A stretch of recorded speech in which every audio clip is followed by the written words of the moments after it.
Good evening. I would like to call to order this Anoka-Hennepin School Board work session for today, October 6th, 2025. Our first order of business is to approve the board agenda. Is there a motion to approve the board agenda as presented? So moved. Thank you, Director Langenfeld. Is there a second? Thank you, Director Audette.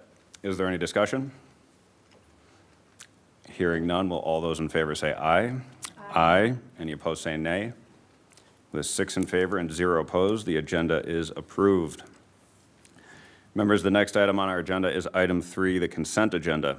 As normal, members can remove items for separate consideration and discussion if that's their desire. Is there a motion to accept the consent agenda as presented? Thank you, Director Audette. Is there a second? Second. Thank you, Director DeShane. Is there any discussion? Zach. Yep, Director Simon.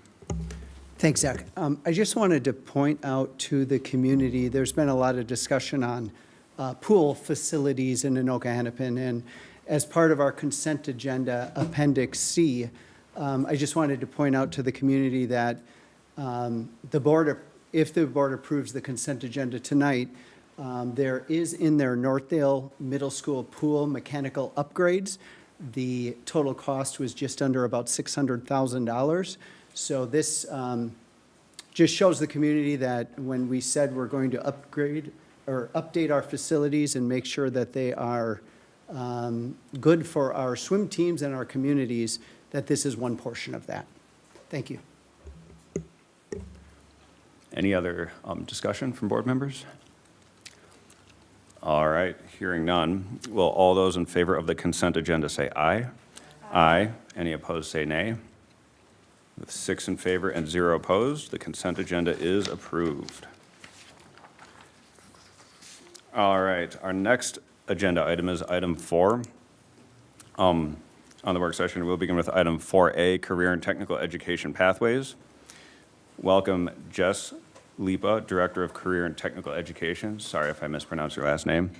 But I will hand it over to Superintendent McIntyre for just a minute here. Yeah, thanks, Co-Chair Arco. As the team's coming up here, just wanted to provide some context as we're going to focus on one of our district's most essential connections to our local economy and student future success, our career and technical education program. So this topic tonight is core to our mission to effectively educate each student for success.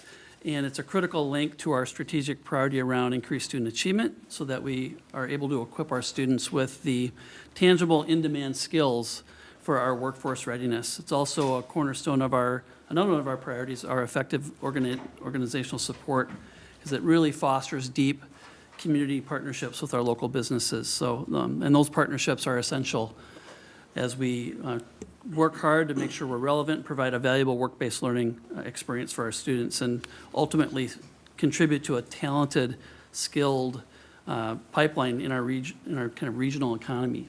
So our team's here tonight to kind of go through all the updates in our CTE programming. You're going to see a comprehensive data-informed overview, including options for how we can continue to maintain that quality of rigor and the high-value programs that we provide the district. So thank you to Jess and the team for coming tonight, and we're looking forward to the updates. So I'll just turn over to Jess. Thank you. Great, thanks.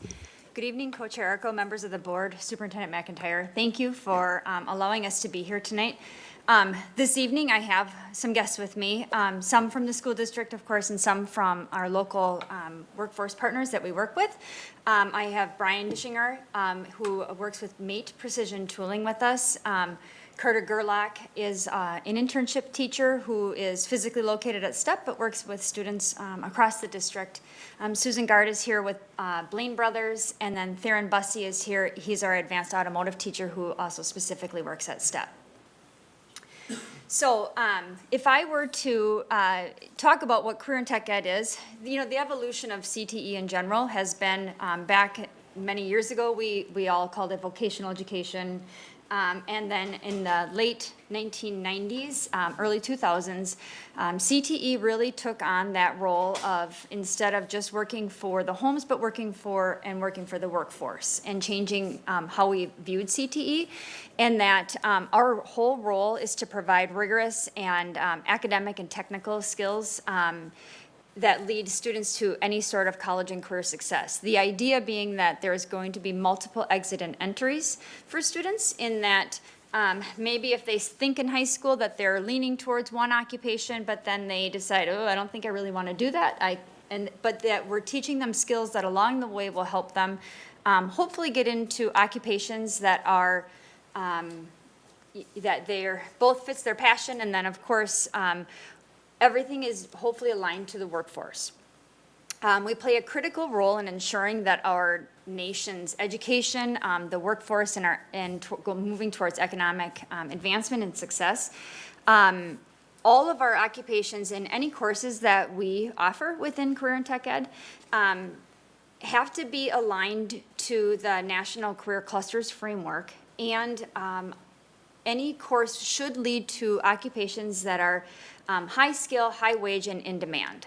That's really that's our thing, is occupations that are high skill, high wage, and or in demand. It doesn't have to be all of those, but it should be at least one of them, preferably in the best world scenario would be all three. But not all of those are, that really does depend on demographics. It's our chance to link education to their workforce, and we, of course, collaborate with our business partners and work with students on college and career guidance. So we have a lot of pathways and programs within our district, but there's a lot that goes into how we determine what we offer. So if we look at our occupations, we're specifically looking, and you'll see the framework in just a second.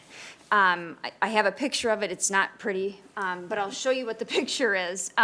So when we align to the occupations that are in demand, it's really looking at both our regional, but also nationwide, what occupations we have that are in demand. And so when we're designing our courses and our programs, it is this National Career Clusters Framework, which was just redone last fall.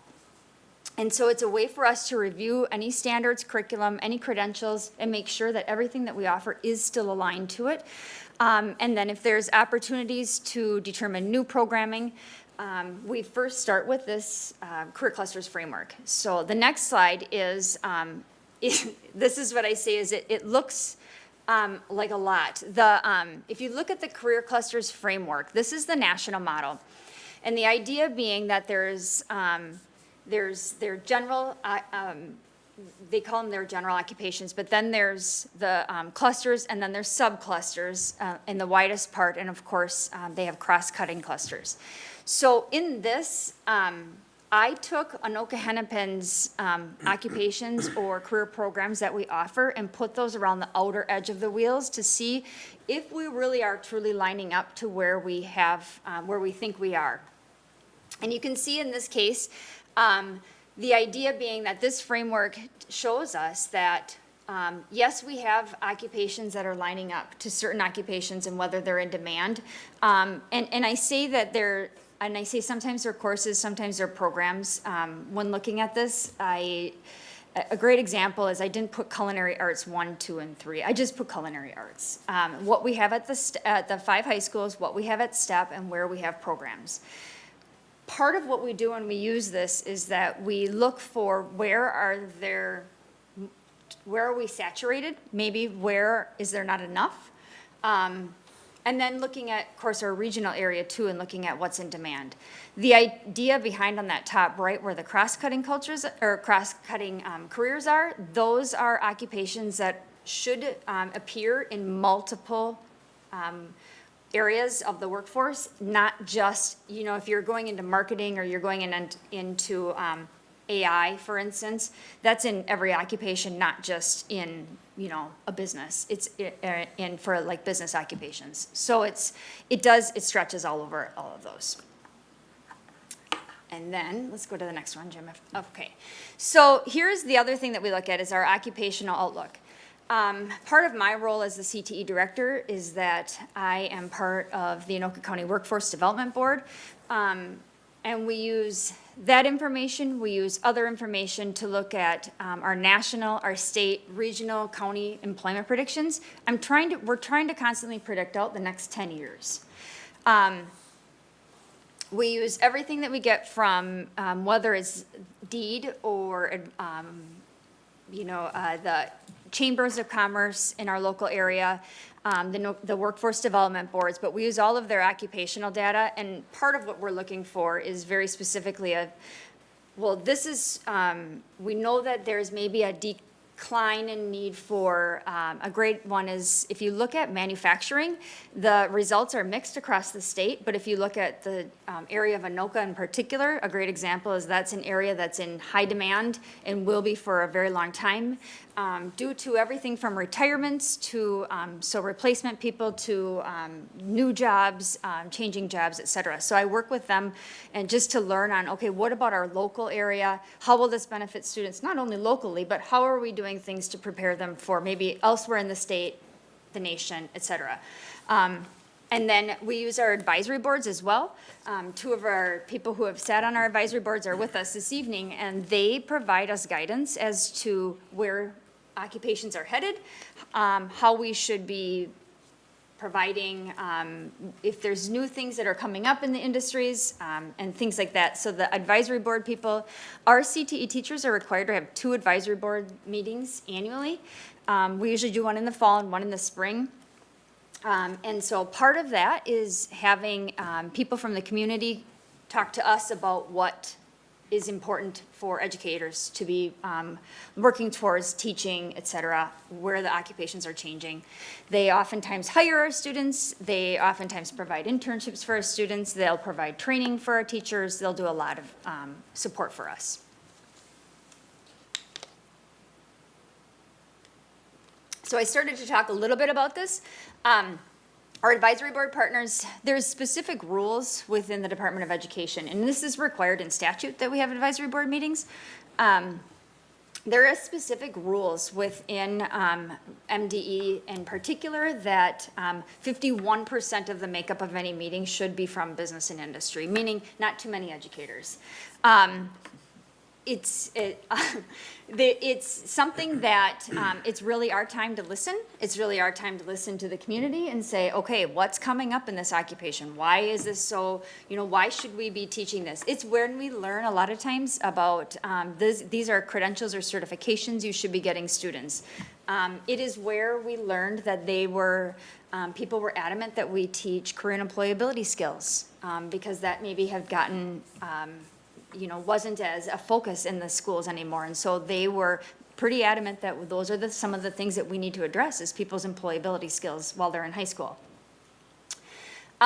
So as such, though, when they agree to do this, we oftentimes will ask them for, well, we maybe need your help of what this looks like. Or maybe some of our teachers have been teaching for maybe 10 or 15 years and haven't been in the industry in a while. How can you help us provide some professional development on what that piece of machinery does or that piece of equipment? And so then they provide professional development for us. They take a lot of our students on tours. We take a lot of tours in the community so that both our students and our teachers can understand the industries. And like I said, they just help us guide a lot of purchases even. Part of what's required for some of our federal funding is whether or not advisory board partners support our purchase. Sometimes, a great example was several years ago, we purchased something in our automotive area to help diagnose vehicle issues. Our district had a process of purchasing a certain type of computer, and the people in industry said, absolutely not, this is what you need to diagnose it. And so we had to go through that process, but that when I got the federal funding then, and I asked the Department of Education for it, that was a very specific, has your advisory board been supportive of this very purchase? Yes, it is what they're using in industry. So that really helps us to bridge some of those gaps of what we maybe don't necessarily know. Then I can go to the next one. The other thing that we consider when developing pathways is whether or not it's feasible. There's sometimes a cost to new programming. Sometimes equipment is something that's just not feasible in a new school. Or in a school, new equipment in a school in the space. So we're looking at like facility requirements if it's even an option. I put legal requirements on there because it may be a thing where a student under the age of 18 shouldn't be on a certain piece of equipment. One of our biggest challenges is the availability of a licensed instructor. Lots of people have industry experience and lots of people have teaching experience, and we're kind of looking for this happy medium of a little bit of both, because they need to have, we need them to have some of that industry background. And then, of course, whether or not it's gonna be located at STEP or at one of the high schools.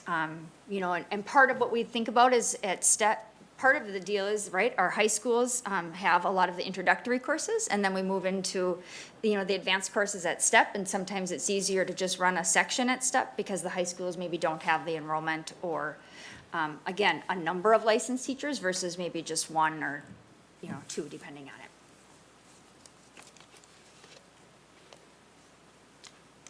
So next, I'm going to talk about what programs and pathways we actually have in our district. And just kind of do a high-level overview of each one. So if the first one, we have our education cluster. Of course, there's the big cluster grouping that you saw, but then our sub-cluster that we're looking at is really education. We know that there's an in-demand for education, but just kind of, you can see what our courses that we have offered there. We have concurrent enrollment with with Anoka-Ramsey Community College, where students are getting transcripted college credit. Hopefully to consider the field of education as an occupation. And we have some amazing internship and clinical components within our own school district that they're able to take part in. And working on the Child Development Associate as well, which we call the CDA, for our early childhood people who are interested in that. So students get to really choose quite a variety. Go to the next one. We have healthcare and human services, one where we're particularly strong in and have quite a few options, but also one that is so in demand that I don't think we can even, I mean, the amount of people that are requesting and needed in our industries in many of these areas it's unreal right now for that occupation, those occupations that are in demand. So this is the healthcare and human services. So you'll see cosmetology and barbering because it's also the personal services along with healthcare. So we have everything from medical terminology and then medical anatomy and sports medicine to nursing assistant and medical assistant, pharmacy tech, et cetera. There are college credits available. Students can get different certifications within this. So we have our certified nursing assistant and pharmacy technician, and then they do get some of their cosmetology hours depending on what cosmetology school the students go to. The CNA, for instance, for the certified nursing assistant, the students have to do about 20 hours in 2 local nursing homes around our area. So they do those on the evenings and the weekends.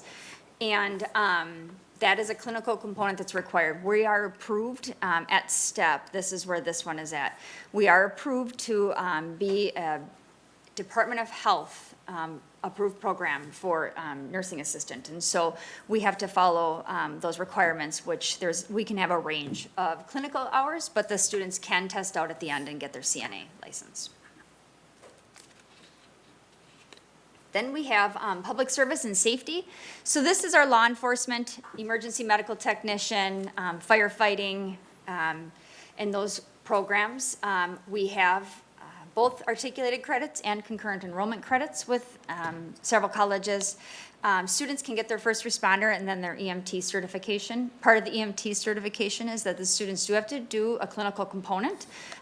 They either can do a North Memorial ambulance ride with us, or they will do a thing with Brooklyn Park Fire Department, depending on whatever works for their. And that one we only offer in the spring of the year because actually the students have to be 18 in order to do it. And they have to be 18 in order to test out. And so we try to do it as late as possible because the national registry for EMT is a pretty tough. And so we're trying to keep it as fresh as possible.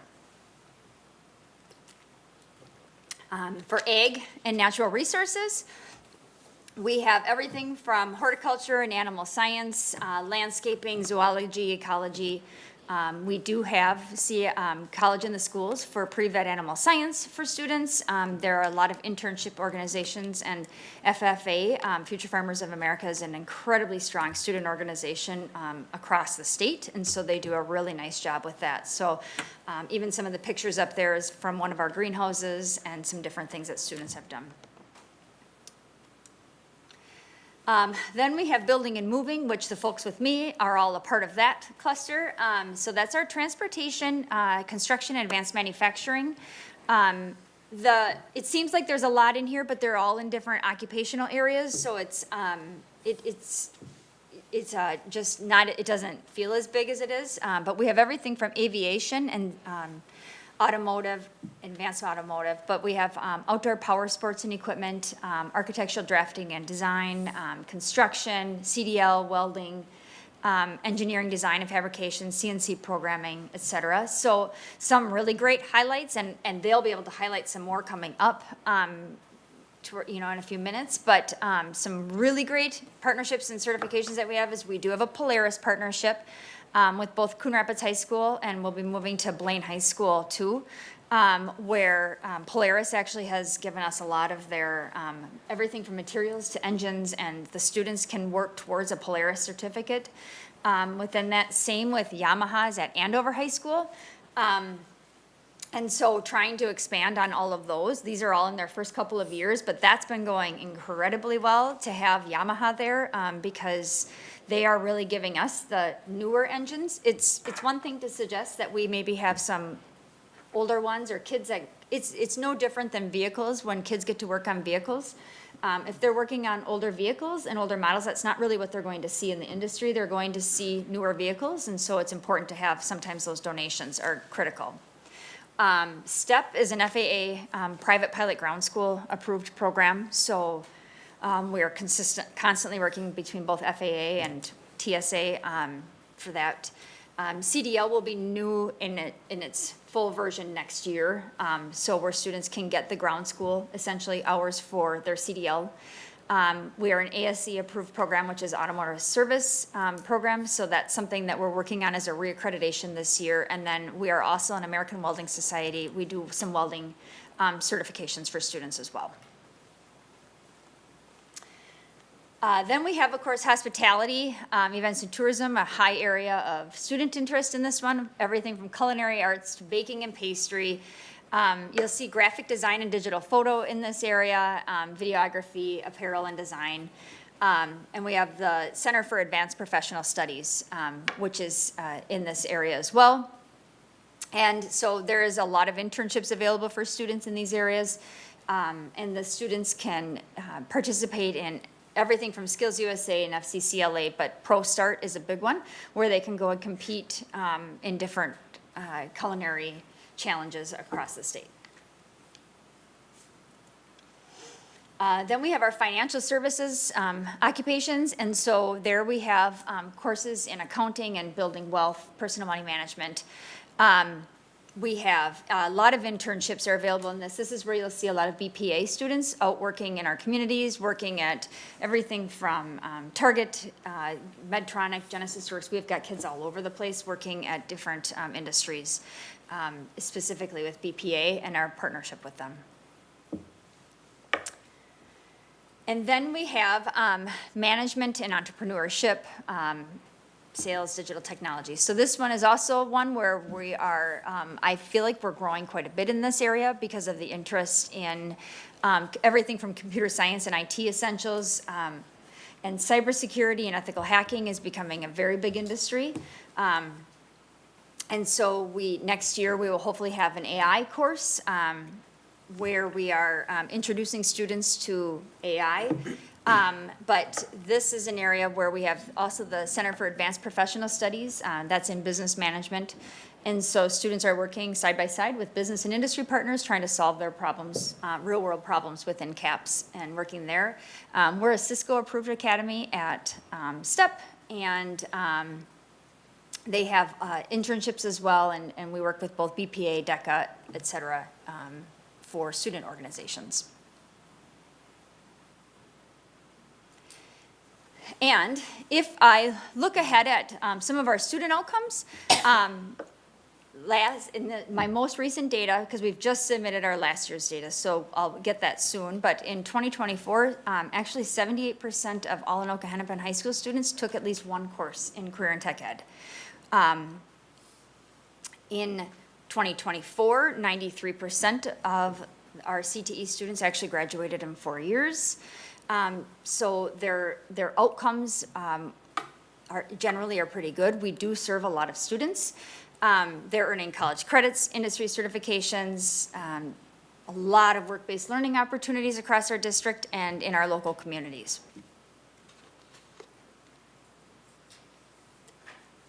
So here's where you can see where we've served students. And it's, to clarify, just to help people understand, a CTE participant, this is defined within the Department of Education. A CTE participant in the district is anybody that took one course. A CTE concentrator took 150 hours within a career field. So, right, if you remember the wheel, right, then there's there's the career field. So 150 hours, and in Anoka-Hennepin, that amounts to 3 classes. So if they take one series of courses within a field, they become a concentrator. Students are not both. You're either counted in the state as a participant or you are a concentrator, but you're not both.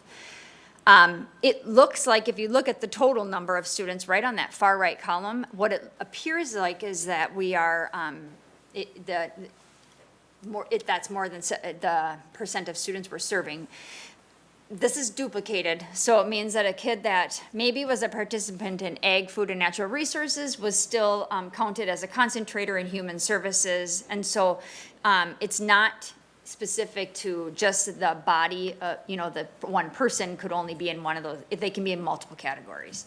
But within any one of those fields, they can only be a participant or a concentrator, but not both.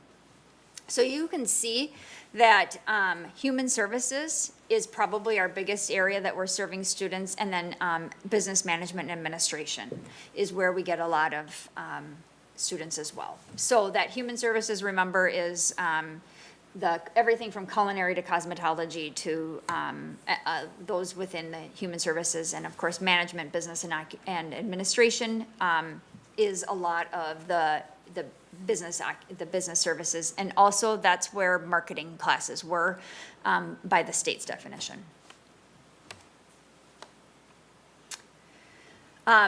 Another program that we have available to students, and this is not just available to CTE students, although it's at STEP, so it's a CTE school, is the College Now program. Our College Now opportunity for students, and most of our students do take some CTE courses there, but others have not. It's an early college program that's open to all Anoka-Hennepin juniors and seniors. Students can take a combination of PSEO and concurrent enrollment classes at STEP. We're partnering with Anoka Ramsey Community College for this, and we're trying to increase and working with them to increase the amount of concurrent enrollment versus PSEO. But it's, again, trying to find the teacher that has the right qualifications, so we've had to do some PSEO. In this case, where we're doing even the PSEO courses, they're all held on our campus. So the students are not leaving Anoka-Hennepin at all, even if they're taking one of those courses, PSEO. The Anoka Ramsey faculty actually drive to STEP and teach the kids right there. And the students are cohorted. So our junior group is a cohort of students, and our senior year is a cohort of students. And so they're together for all of their College Now classes. So we're fulfilling both the high school academic core classes, and then they're also getting a large amount of the Minnesota transfer curriculum credits completed. So if they, as it stands right now, if they took both their junior and senior year, those senior year students this year will have 34 credits just from College Now that are all transferable and on a transcript, which is, if you combine that with, say, EMT, or you combine that with nursing assistant, you're getting very close to having some level of a diploma. Not the full degree, because that's a 60 credit requirement, but we're getting them pretty close. And then they stay still on our campus, and so they can go back to their home high schools, still take some more classes, and it works out pretty well for them. What's interesting about what we have available to, and what the students are doing and how they're completing, they're actually 94% are completing it successfully and doing well in the classes. We've had a couple drop over the years, over the last couple of years. But we have a very, very high success rate. We believe a lot of that is because it is on our campus. It is on Anoka-Hennepin's school calendar. It's all of those things that we're still able to give them that college level experience, but just on our campus, and to ensure that that's a success program.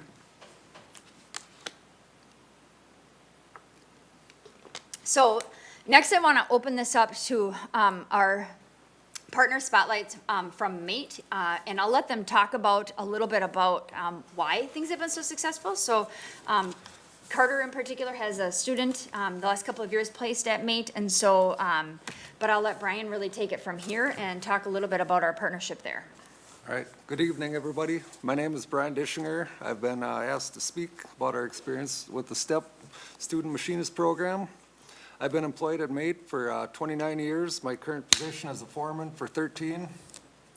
MATE Precision Technologies is a world-class manufacturer dedicated to providing superior solutions for the metalworking industry. We manufacture work holdings, CNC punch press tooling, and a comprehensive line of press brake tooling. MATE values its employees and offers opportunities at all experience levels. The company employs hundreds of people worldwide and fosters a culture of innovation and personal growth.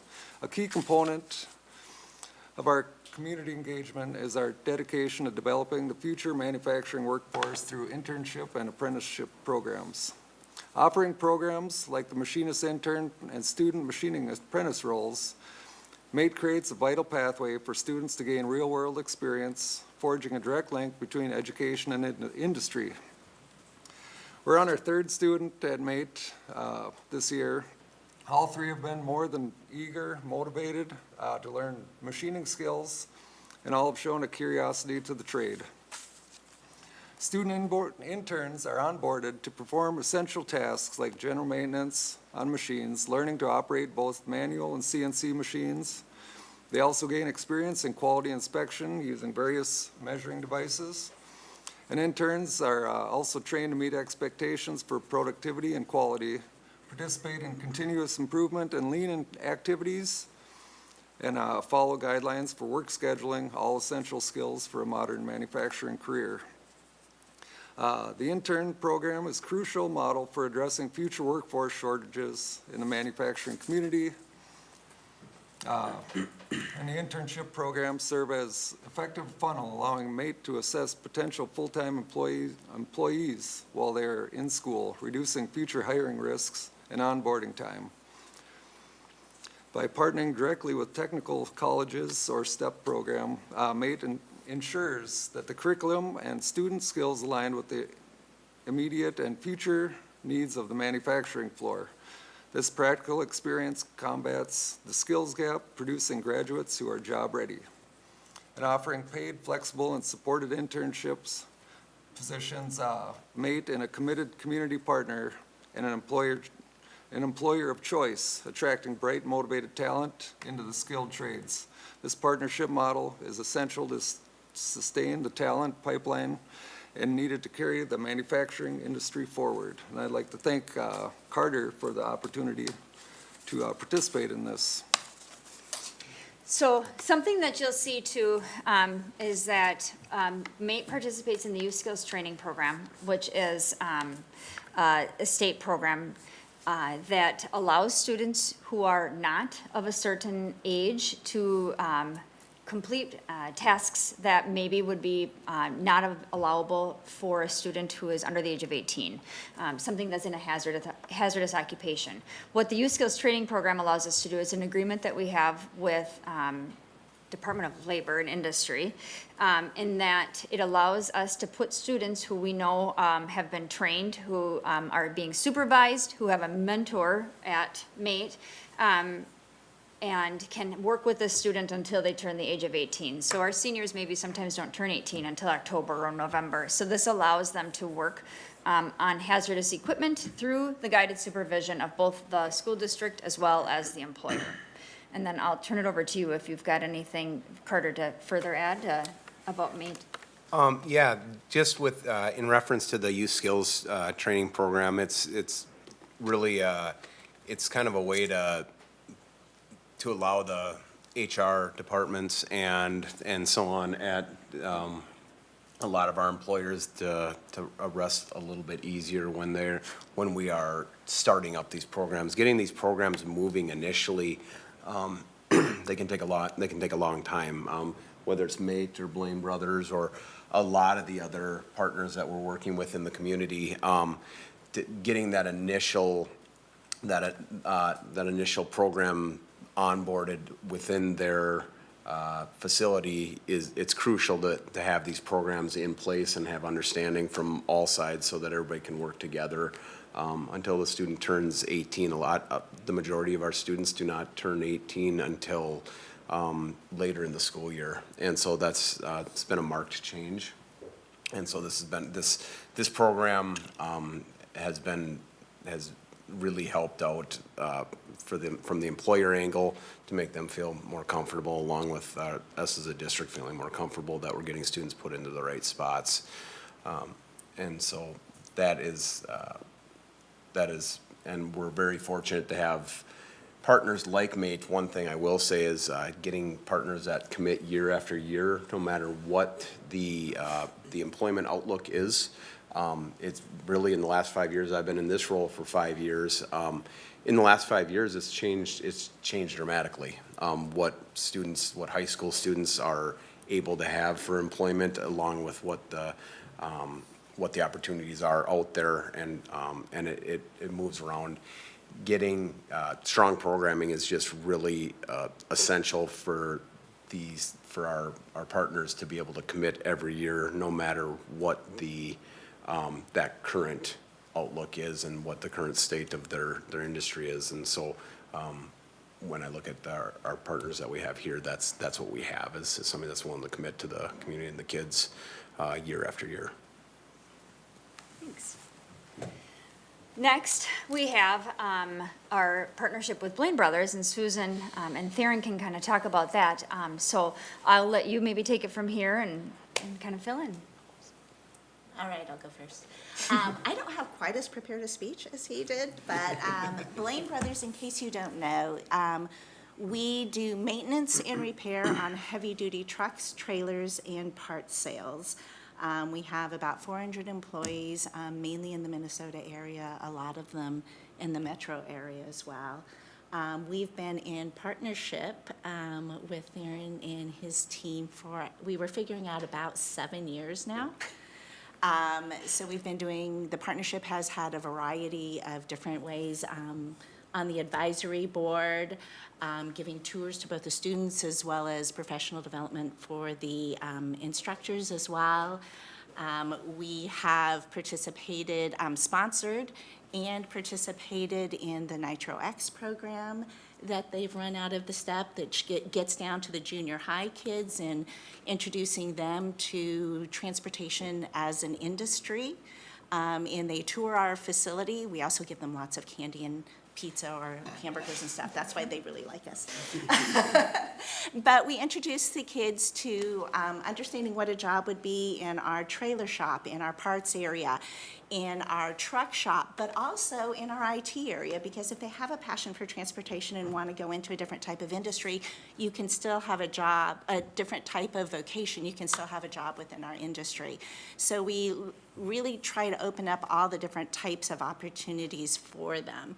In addition to that, I was listening to what Corey was saying earlier on and talking about, if I'm getting it right, high demand, high skill, a good living wage. And I've got to tell you, that's what kids coming out of the technical, at least in the transportation industry, are a feeder pool for us. The type of work that we do, we look for kids that have a strong mechanical aptitude, which they get in spades when they go through the technical programs that you have here in the school, as well as a good attitude. And when you guys were talking about the employability skills, that's key to the type of kids that we've gotten out of the program, as well as what we've seen in the programs. We want people who are committed, they're coming on time, they understand attendance, they understand attention to detail and diagnosing things where you can look at a problem and follow it all the way through to come up with a logical conclusion. And these are all things that they're learning. In addition to being able to learn something and then apply it in another situation. These are the things that they're learning. And these are the students that may not be the typical success within a high school classroom. These are the kids that like to learn hands-on. And that's how they learn, and that's what these different types of programs are providing them the opportunity to do so.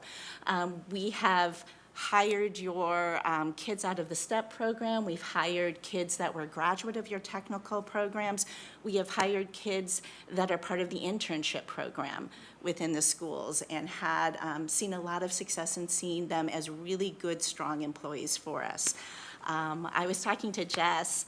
I went and I was talking to one of our employees at the Blaine location earlier today and asking him, I was like, we got you out of the intern program, didn't we? And he was like, yeah. He goes, I was a graduate of the program, and he came to us 3 years ago, had a great experience in the technical programs that you had through the high school that he did. We hired him at 18. He's 21 now. He's done a great job for us. He's continuing his technical education. He was hired into our trailer shop. He's now learning refrigeration, technical skills, additional technical skills. And I was telling Jess, I'm actually kind of proud of the kid. He is 21 years old, and he's the youngest person in my leadership development class that we have internally. We have a year-long development program that we do for leadership development program, and he's one of the youngest participants in that, and he came out of your programs. Thanks. I'll let you talk. No, it's just, these partnerships are so important, and to have, people that, that we can depend on and do that is so important. And it's great to also hear these students, once they graduate and they come back, and they are working for places like Blaine Brothers, and they're making a ton of money. I had a guy come in with a big old diesel truck, and I'm making tons of money, I'm working, and he just lit up, and that's what we want to see, is we want to see these guys successful and out there, killing it. So, thank you. So you can see that part of our partnership with Blaine Brothers has been through NitroX Camp.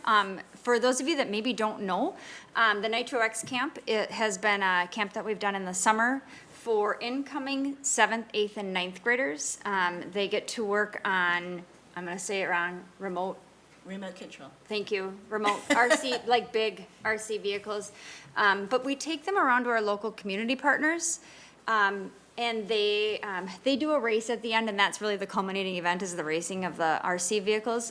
But it's more than that. It's an introduction into this industry and how great it can be, and really getting kids hooked. And so we're starting to see now those efforts pay off, that we're starting to see the 7th graders come through, take some classes at their high school, maybe take some classes at STEP, maybe going on to the technical college or going into industry. We're starting to see some of that happen. And so that wouldn't have happened without our partnership, because we really needed them to help host our kids and show them around and show them different things. So our partners are an absolute direct pipeline for the workforce, and we rely on them a lot for a lot of different things. So with that, I believe I am, just the last couple of things is that here's, the ultimate benefits to what Current Tech Ed is. The picture up there you can see this is our house that we just sold, so we're not that far along yet.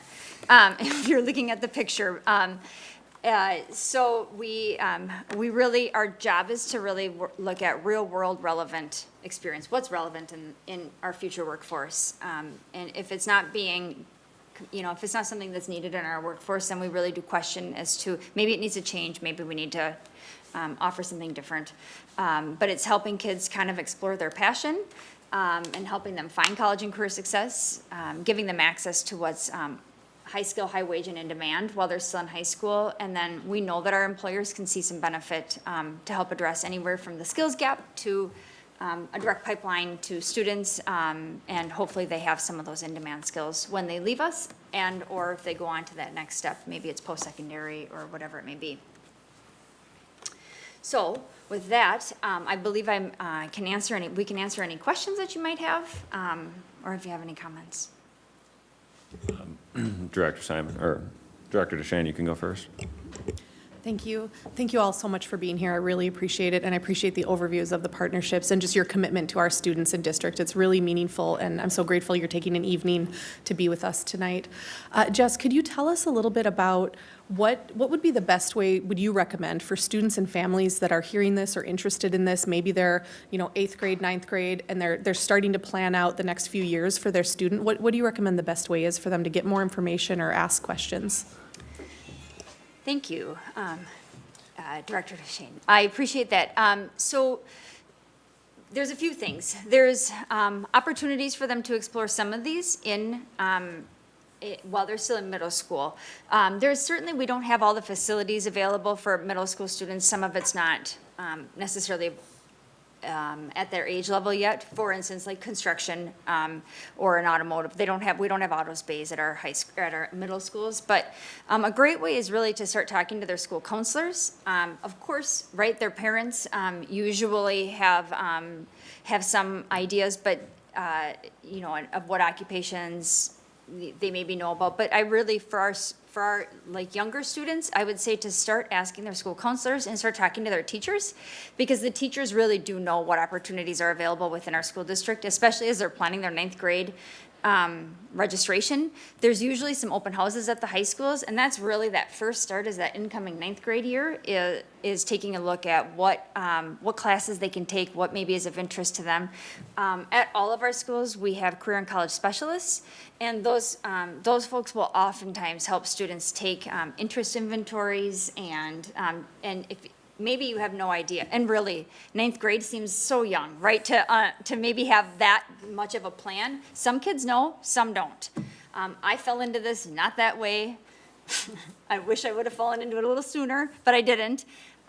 But I say all of that because some kids really have this idea of what I really think I want to go, but also those occupational interest inventories will really help them say, oh, you really like to use your hands, or you maybe really like to do this. So that exploration when they're younger is so pivotal. And there's a lot of camps that we offer over the years for different programming to help them explore and to help them take a look. And so I would suggest taking part in any of those. Thanks. Director Simon? Thanks, Zach.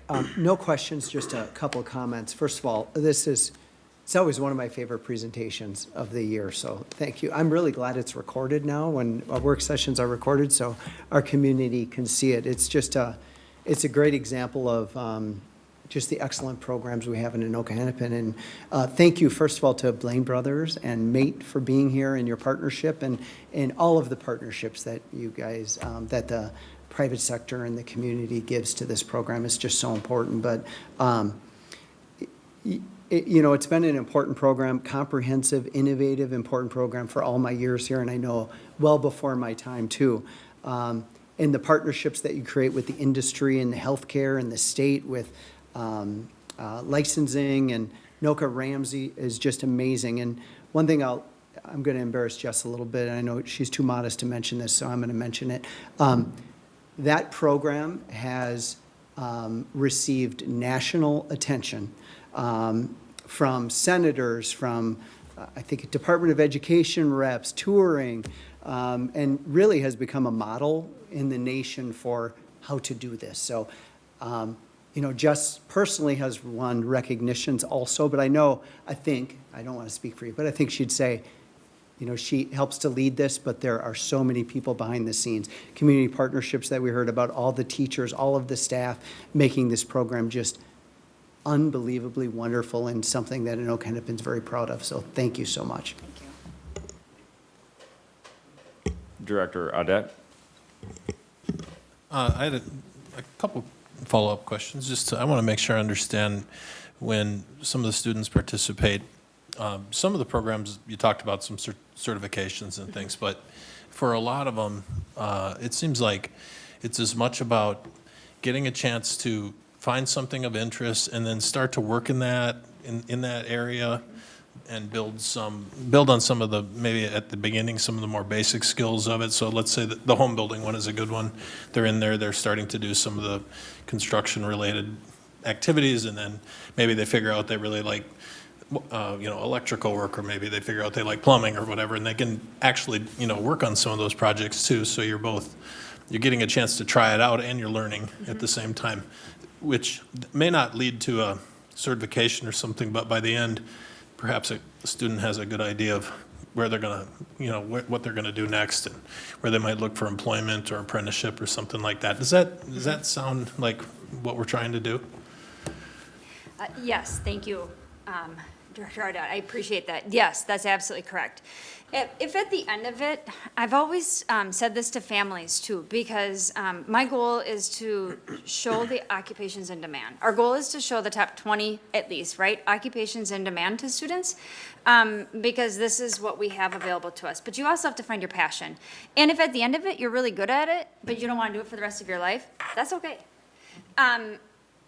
Our goal is to have them explore all of this when it's free, and for the student, and it's available, and you have that supports of high school and home and everything else, because, and this is the one piece of information I've always given to families. If at the end of the program, and this is what I taught too, if at the end of this you say, I don't want to do this, good. I'm glad you learned now. If at the end you say, I want to explore it more, that's where they'll go. And so the certifications too are usually towards maybe that more advanced level, so that they've come up and they've taken a couple of prerequisite courses to I really want to go into automotive industry. And so by the time they get to it, they're getting maybe certifications in brakes or whatever. And hopefully they learned a skill set too, right, that they can just use at home or wherever. Good. And then for a student who maybe gets into it but isn't quite sure what they want to do, you talked about some different, I don't remember what you call it, but a test, to see where their interests might be or what they might be possibly good at. Could you just talk a little bit about, if I were a person that started and I really wasn't sure, how would I go through that, and about how long before I might get pointed into, some area of interest? Sure. That's a good question, because it's quick, right? Those interest inventories don't take very long, but it's usually some ongoing discussions. Maybe finding out, I really want to do this. I really want to work with my hands. I really want to go in the healthcare field. And you do find, I actually took one not that long ago, an interest inventory, just to see where I would land, and ironically, I landed in education. So I felt a little better about that, because that's not what I initially went to school for. And so I thought, let's just see how it goes. But what they find in those, they're quick and they're short, and so the attention, to detail for the student is quick. But they do find, well, these are some things that we can take. This is some areas that you can consider and explore. And so that's relatively quickly. What we often find, though, with students is, I really want to go into the medical field, and then they find out, I don't like blood.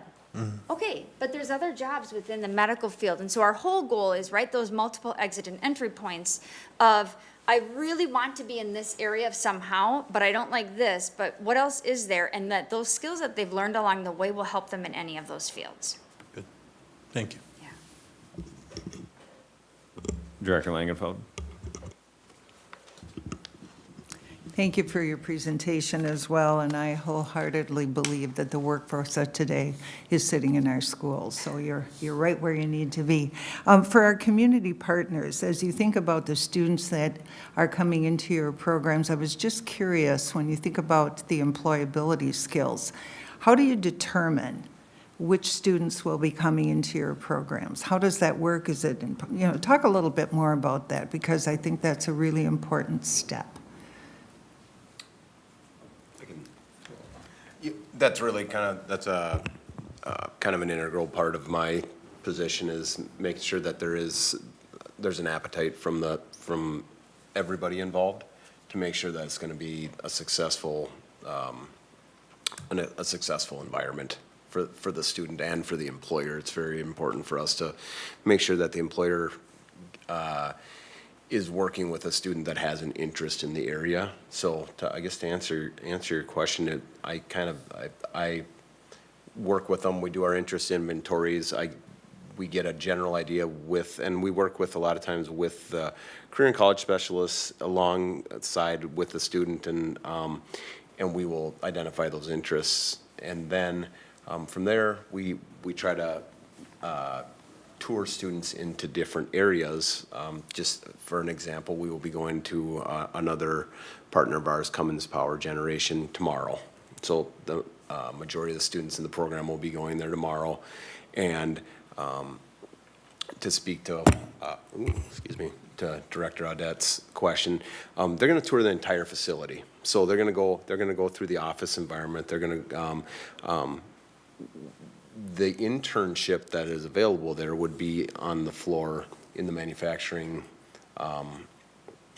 side of the building, but they will be touring the accounting area. They'll be touring the engineering area. They will go through logistics. They will do that in all of our tours, and they'll notice just how robust these environments are, and it's not just one job at them. So a lot of times we can place them in multiple spots within these areas to make sure that that there's interest there, and that it's successful for the students.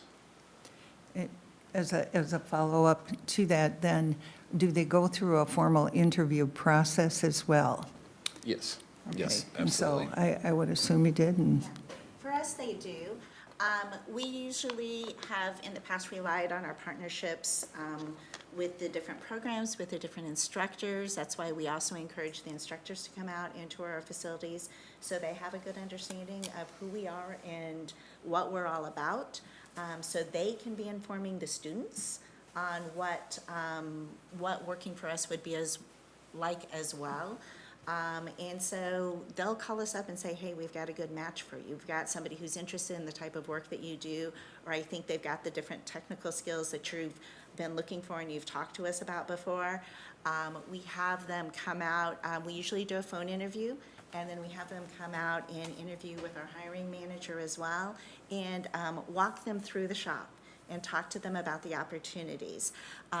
With one of the internships that I was involved with several years ago, I'm not as directly involved in the hiring right now, but back when I was, we actually did the internship where we had him part-time working in the trailer shop and part-time working in our truck shop, to give him an opportunity to kind of see what both sides of the business were.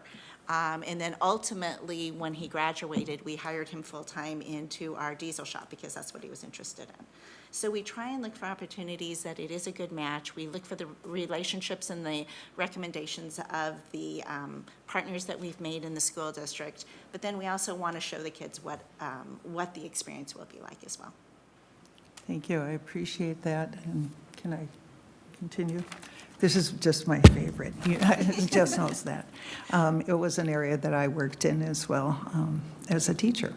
So when I think about the requirements for licensure, can you speak to how challenging that is in terms of making sure we have that teaching staff available to the students? Because as we expand the program, it's so vitally important that we have the instructors to do that. And as I'm listening to this wonderful thing open up, how is that going? Thank you. There is no doubt that hiring qualified teachers for some of these programs is a challenge. And so there's a lot that goes into it, and we have to try to find somebody that's got the best of both worlds, right? Maybe wants to be a teacher or always thought about teaching their passion, but didn't really know they could get into it, and then has that industry experience. Right now, the department, PELSB, the Professional Education Licensing and Standards Board, allows us to get initial teaching licenses for people who have 5 years of industry experience, have a degree. Doesn't have to be a 4-year degree, but they can have a degree or a certificate or a diploma in a field that we're trying to hire them for, and/or has, that background within the field. And so in saying that allows us then to say, okay, you maybe have never thought about being a teacher, but a great example is our nursing assistant teachers. The Department of Health requires us to have a registered nurse who worked in a long-term care facility within a certain period of time, for a certain period of time, within the last X amount of years. And so to try to find a registered nurse who suddenly wants to be a teacher can be a challenge, but you find somebody that maybe it's enticing to be on the same schedule as your kids. And so now you've got a registered nurse, and so then we work with them. We have programming available, and there's grant funding available to allow those teachers then to get their longer licenses. And so that's what we're really working with is in the state. There's a lot of career and tech ed programming now where we can get them through that licensure process, but sometimes it's just finding that person and convincing them that maybe you've never thought about being a teacher. Because they also need that, what we would call the pedagogy of teaching and understanding how to be a teacher. And that's a fine thing that we work with through professional development and through those programming options to get them to have the best of both worlds. And so hopefully by the end of it, then they become a teacher and want to teach their passion. It's a challenge, but our business partners actually provide us a lot of recommendations of, hey, I know this person. And you know what? This person has said to me before, I want to be, and so that's who I usually reach out to when we're trying to find a very specifically skilled individual. I'll stop soon.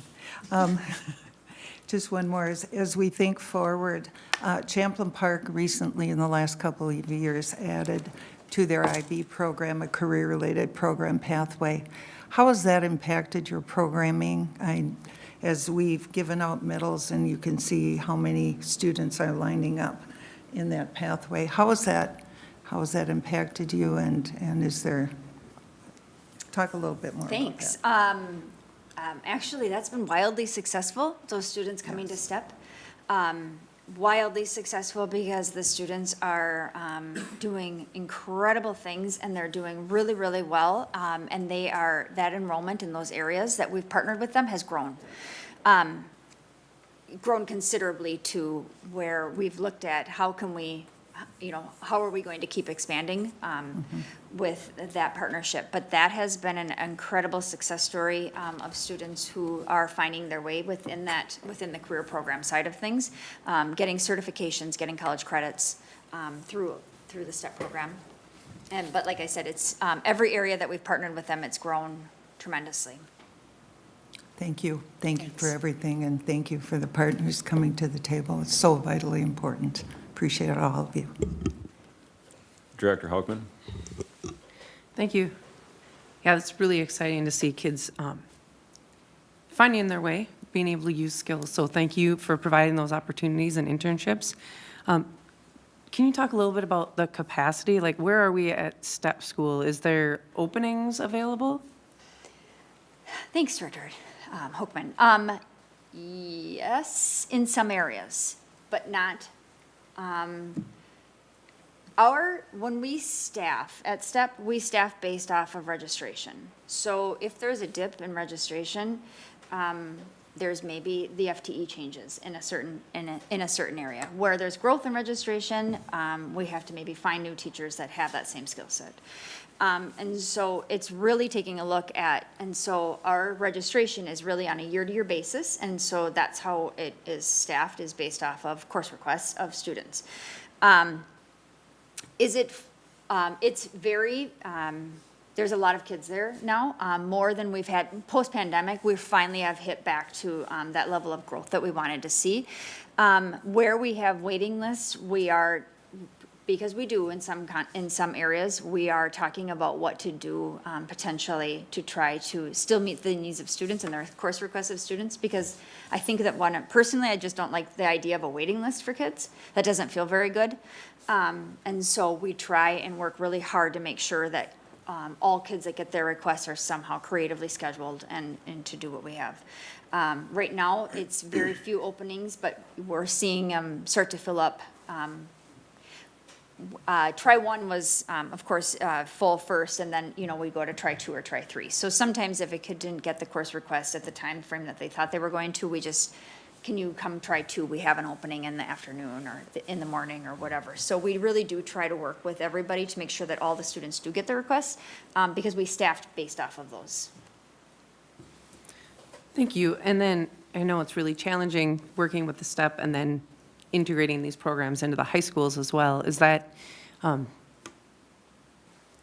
ways to support that so that we have those spaces available for the kids who are interested in this? Or are we continuing to look at those kind of things to make sure that these great opportunities, kids can get to that point that by the time they're that junior and senior, they can engage in these really exciting programs? We are. Actually, that is something that we've been very focused on doing. I would say that maybe it was more than 10 years ago, we were probably quite disconnected in some of our areas, in trade and industry occupations in particular, and it was due to what I would consider licensing things with the state, and so we worked with them to go through that CTE process. But in doing so, it was, okay, how do we get kids to go through our system if they want to continue and they want to take more and they want to do those things?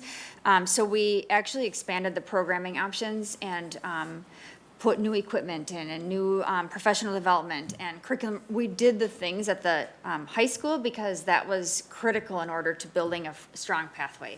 So everything that we do now at this point forward, it's really about building that strongest level of a pathway that we can, so that they can, if they want just one option, or if they maybe want to take multiple options within that, they can continue to stay and keep growing. And then if STEP is at capacity for any reason for those advanced level courses, we are looking at the 5 high schools as to, okay, where can we do some of this and replicate it within the 5 high schools?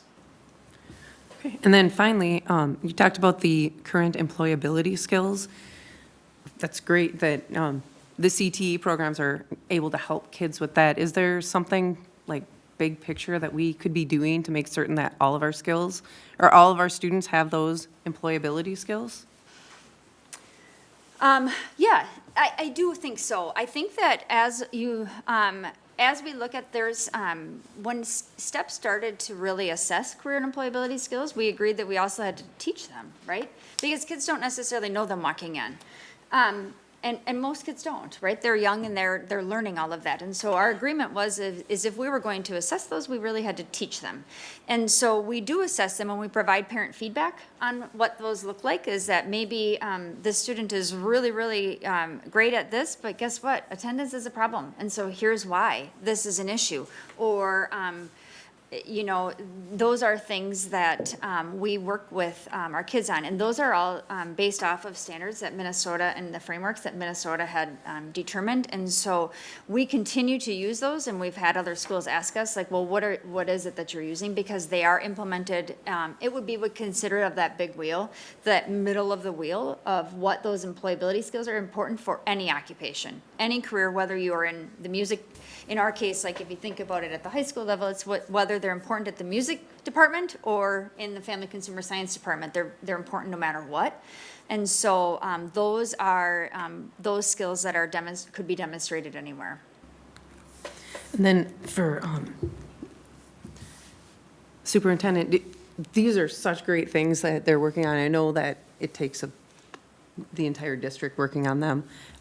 So just any comments on how we can make certain that we're working together well to make certain that we're supporting kids going on these paths?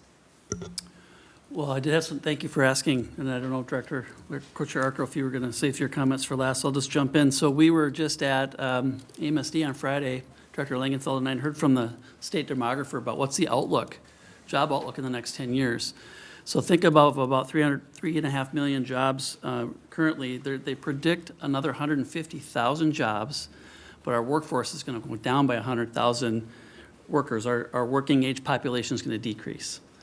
So there's this gap that they foresee over the next 10 years about it's not growth as much as replacing current workers in the field. So I think of your stories you're telling here, how do we continue to prepare just for openings that are going to come through attrition as much as new jobs that aren't even created yet. And that challenge ahead is really what we've talked about in the past, how we're creating that individual competitive advantage for students, how to get an edge ahead of others, getting some unique training and skills that gives you a little bit of a advantage ahead of the industry. And it's technical and professional skills, those interpersonal ability to get along and work with others along with the technical side of the work, are critically important. And that baseline, as I'm listening to you, the baseline requirements are continuing to increase. Everything's getting more and more technical, right? So I want to thank all of you for just coming and telling your stories about what that looks like in your particular areas and what you're I kind of heard what you're looking for, what the demand is for those high skill, high wage, high demand areas. And we want all those things. I know our parents want it. When I think of the 34 credits, that's saving parents a lot of money on that training and credits. So I think for us as a program, how do we continue to do that, live within, the resources that we have, as we're being challenged by that right now too. And to me, every dime we put into this work is an investment. So continue to offer what we can. And what I heard Jess say is we adjust to what the demand is, what the markets, industries are telling us to do differently, and responding to how our kids sign up for courses, because that enrollment drives how we allocate resources. So it's a multi-piece puzzle. But I think I would stack up our efforts over the years, and what I'm so proud of is our ability to adjust and meet the demands of the industry areas over time. And I think you just said in the last 5 years how much things have changed, right? And so what employers are looking for in our students and giving them that pathway forward, and maybe different pathways, because they're going to change their mind. Like our generation of students right now is more willing to take those risks. So, I think we just got to continue to monitor what's the balance of what we can offer in our comprehensive high schools. What can this do to augment that, knowing we got space demands. We have full buildings, and maybe somewhere down the line we can figure out a way to invest in expansion. But for the time being, really maximizing what we can offer at all of our locations. So thanks for giving me a chance to share all those things. Yeah. Any other comments or questions from board members? Well, I think everybody kind of took the words out of my mouth. This seems like a phenomenal program. I'm kind of blown away how many just classes that you guys offer. I actually have a background as an automotive technician, and now I'm in manufacturing, so this kind of strikes a chord with me. So there's just everything about this seems awesome. So thank you guys so much for the presentation. And so with that, we're nearing our last board agenda item. Item 5, the board correspondence and communication. Members, this is your opportunity to share happenings in your community, report on committee assignments or other items of interest. Does anyone have anything to share?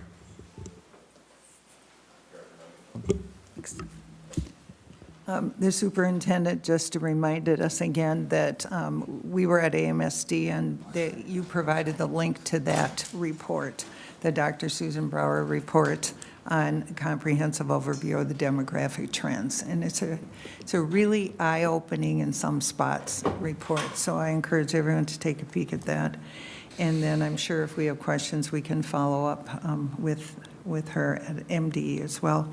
Also, you should have received an opportunity to elect who we would like to support for the delegate assembly, and that election for that position, or those positions, actually, you can choose multiples.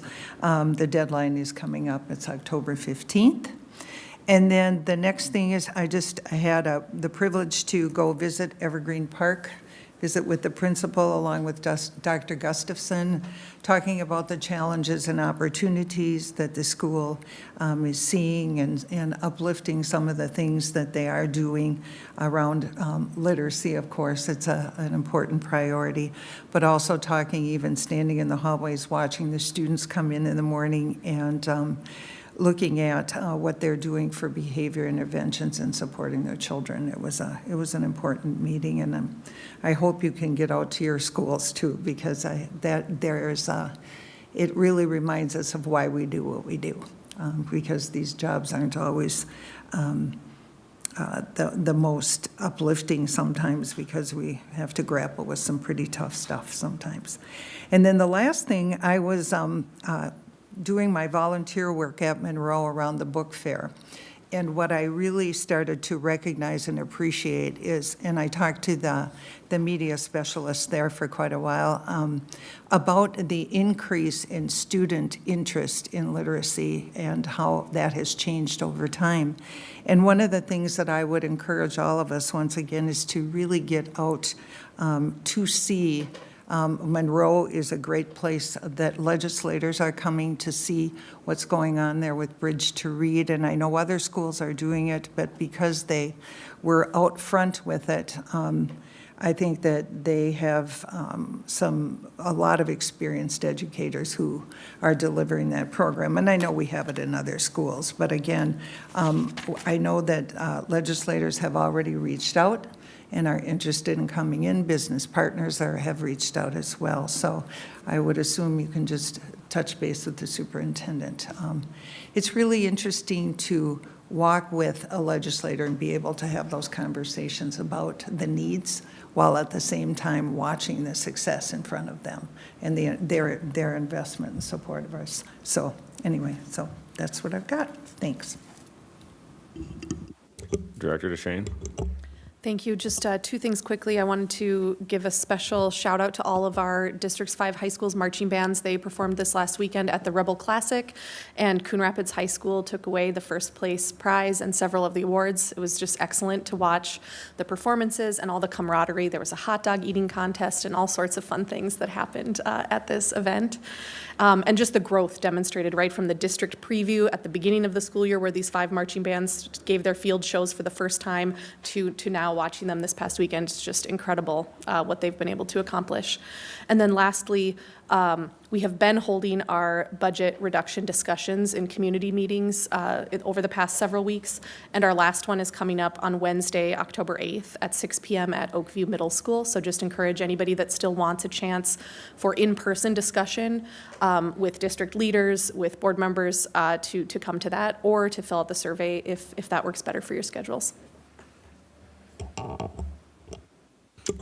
Any other comments from board members? All right, hearing none. The next 2 items on our agenda are closed executive sessions. These sessions will take place in the Michael Sullivan Room. The first executive session will be closed to discuss labor negotiations pursuant to Minnesota Statute 13D.03, to discuss matters with all open groups. The second executive session will be closed for discussion of attorney-client privileged information regarding matters related to Female Athletes United versus Keith Ellison et al., court file number 27 CV 25-17623. This will be closed pursuant to Minnesota Statute 13D.05 subdivision 3B. I would entertain a motion to move to closed session for the aforementioned reasons. Thank you, Director Langenfeld. Is there a second? Thank you, Director Adet. Is there any discussion? Hearing none, will all those in favor say aye? Aye. Any opposed say nay. With 6 in favor and 0 opposed, we will move to the executive session in the Michael Sullivan Room, and we will take a 5-minute break. The meeting is recessed at 6:47 p.m.